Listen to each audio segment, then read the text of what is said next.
Hello and welcome back to Ranked Reviews. This video, words, we're looking at Clean's Ceramic Spray. Now, I've already put out quite a bit of content on this in the non-sort of strict test environment type things. I've done a little bit of chemical testing, but we're doing it in Ranked Reviews because we have to factor in everything and actually score it, so fresh testing. So we've seen what this does in the real world, and you know, to be perfectly honest, through the test that it went through, it didn't do that great. But how is it going to do when it comes to the ranked review? How is it going to score in the type of categories that it fights in? You know, it's not a cheap product to buy a 16-ounce bottle of this stuff. It has to be bought online from only one place. So if you can't access that place, you can't even get this. So there's some hurdles when it comes to this product. So where is it going to rank in the list? What things are going to do well and what aren't? Well, you'll be surprised. All right, driver front door is Clean by Pan ceramic spray sealant. It has a nice smell, but it's strong in my opinion. One sort of complete spray. Yeah, it's strong. It's nice. It's very runny. The product. It's very thin consistency.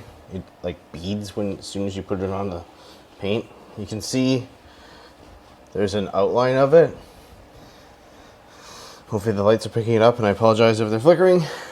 But once you do that, it's almost disappears. It's not grabby under the cloth very much, just a little initially, but it's already gone. Like this is already, it feels like I flipped. And like going over this now, like the residue, there's barely a trail on there.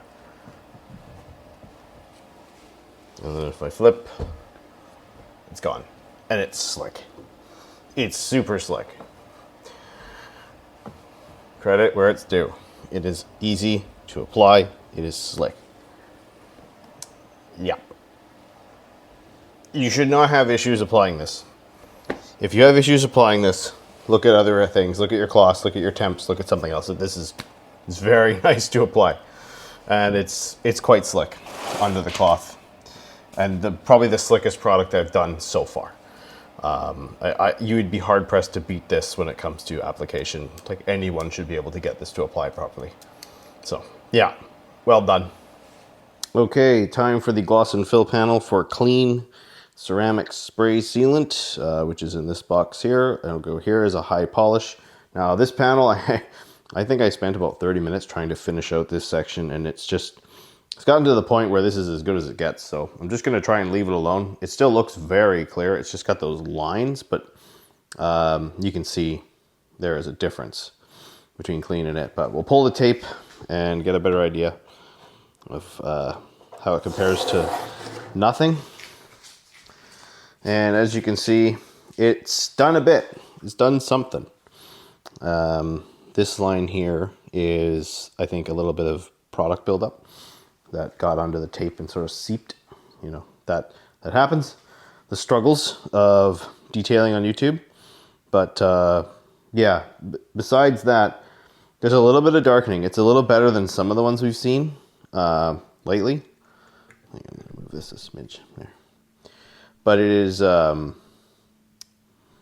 it's not the best we've ever seen. It's mainly just done a lot of darkening, or more darkening, if I had to say one thing. Because the swirl levels are pretty much consistent.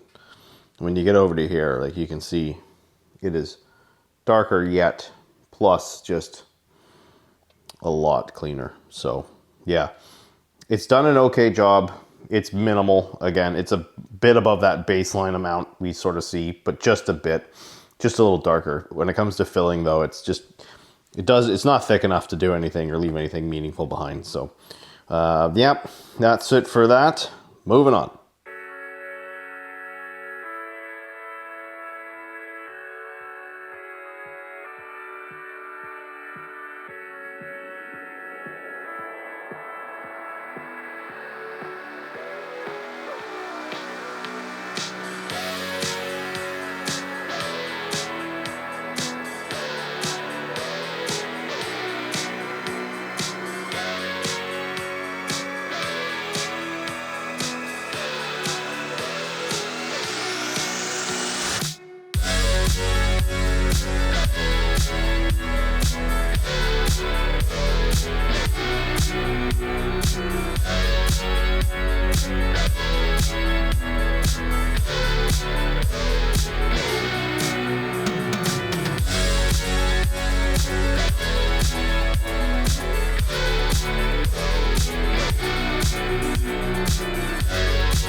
Okay, first things first, let's get the price out of the way. These currently from the House of Rags in Canada, the 16-ounce bottle is $34.99. That is $36.99 for 500 mils. That is a 4 out of 10 on price. That is quite expensive. And there's trigger leaks, which we'll talk about in a minute. The bottle is fine and all that stuff, but that's quite expensive for a spray sealant. However, this does have 3 different use cases. It can spray and rinse, spray and dry. It can be a drying aid, or it's a dry application. So there is a couple pros, but most products, there's quite a few products that can do that as well, but they aren't $34.99. So plus shipping. So I'm giving it a 4 out of 10. Gallon, however, is $99.99, which brings it down to $13.21 for 500 mils, which is quite a good price. So in that regards, I give it a 9 out of 10 for the gallon, but we score based on the smallest size, which is usually the 16-ounce bottle. So 4 out of 10 it is. Now, slickness during application and just in general is good. It's a very nice product, which you've seen in the application footage. It's very easy to apply. It's very thin and watery in the texture, but it is super easy to apply. So slickness is a 9, application, that is a 10er. That's a 10. The only other product I've seen, which isn't even a spray product, that's a 10 out of 10 for application, would be something like Meguiar's Hybrid Ceramic Liquid Wax, where you buff it on and it just disappears. You don't have to wipe it. It's a little tedious to buff, it's a little grippy, but that's another 10 out of 10, because by the time you go for the wipe, you're just checking for little spots. But yeah, so this guy, as far as sprays go, is a 10 out of 10. Hydrophobics are a 6 out of 10. The beads, they're not the perfect circular beads that you'd see. I know he's got coatings and stuff that have really good hydrophobics. Will this drop those hydrophobics when you top it, or use it as a spray and rinse or a drying aid if you've used his coating and you want to use this as a topper? I don't know. I haven't tested that. I'm not planning on testing that. Someone else can do that video. Free idea. But yeah, 6 out of 10 for hydrophobics. Chemical resistance is a 9 out of 10. It did very, very good. Just a slight slowdown on the 5th one. It almost was a 10 out of 10. So chemical resistance is really good. And they clearly put chemical resistance testing into the development of this product, which is what a lot of people do. It's very easy to just make sure you're safe under a pH range, but and you know, with the background he has, I'm sure that was one of the key things that was tested. So it did very well in chemical resistance, but gloss and fill, it's a 4 out of 10. It did not do much more than standard. Just a little bit better, but overall, still not much darkening, not much actual filling. And that just goes hand in hand with the application and the thinness of it. You compromise there, you know. Thick products leave more behind, they fill more. That's just the way it goes. So not a great score there, but chemical resistance did well. Bottle's a 1 out of 2 because the trigger leaks. And the label's a 1 out of 2 because there is instructions for the different ways of using it, but there's some key information missing. Spray and rinse off. It says the spray product directly onto the wet surface, then rinse off. How do you rinse it off? Pressure washer? Sharp stream? Bucket? That usually matters. Usually matters with spray on rinse off. You usually need a sharp stream, something powerful enough to remove the excess.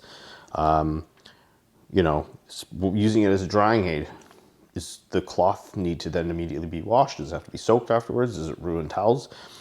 Some of that information should be there, I think. And there's lots of blank area on this bottle where there could be a little bit more about what's in it, with the development, something like that. So it's a 1 out of 2.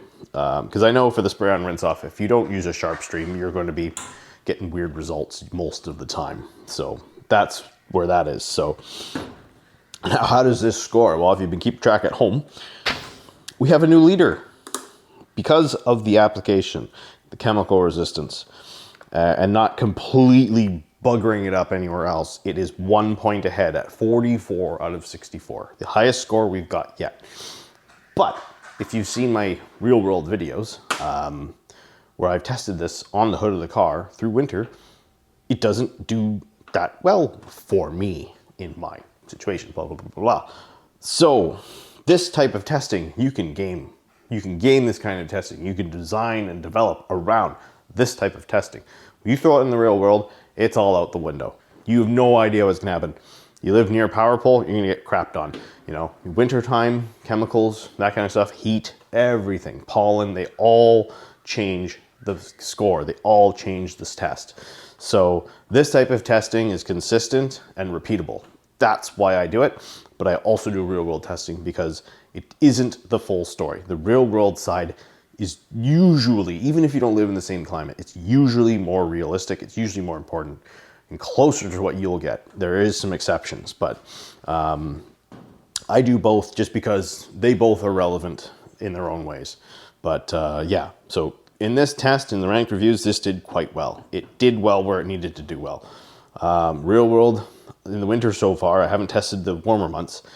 Not the best, but you know, that's besides these videos. This is just for the ranking. So currently we have a new leader, 44 points. So well done there. Well done on the places where it really excelled, as you see.